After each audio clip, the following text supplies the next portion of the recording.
साकी से सुना कि मेरे मौला ने कहा वो परवरदिगारा मेरी कमर टूट गई। कभी सुना कि खैबर में कहा हो, खंदक में कहा हो, बदर में, ओहद में, किसी जंग में कहा हो परवरदिगारा कमर टूट गई। न जाने कैसा जनाजा लाए,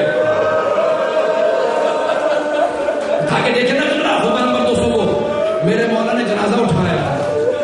11 अफराद थे जनाजे में, कायनात की मनकर 11 अफराद जनाजे में। एक मरतबा लाशा हाथों में उठाया, कहा या रसूल अल्लाह, एक लाशा देने वाला होता है, दूसरा लाशा लेने वाला होता है।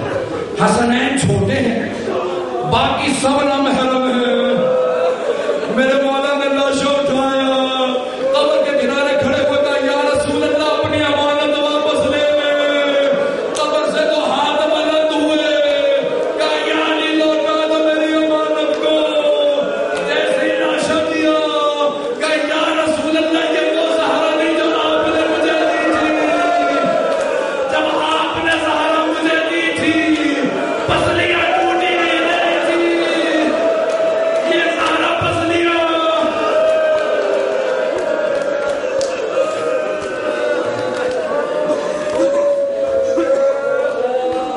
मुझे माँ बहनों बेटियों ढूंढने की आवाज आ रही है। मैं एक जुमला कहूँगा, मैंने खत्म कर दिया। मैं अपनी माँ बहनों से, बेटियों से कहूँगा, आपने सिर्फ सुने हैं ना मसला, तो ऐसे हो रही है, बर्दाश्त ना हो रहा आपसे। सुना है ना, देखा तो नहीं है मसला। आप सोचे जनाब ज़ैनब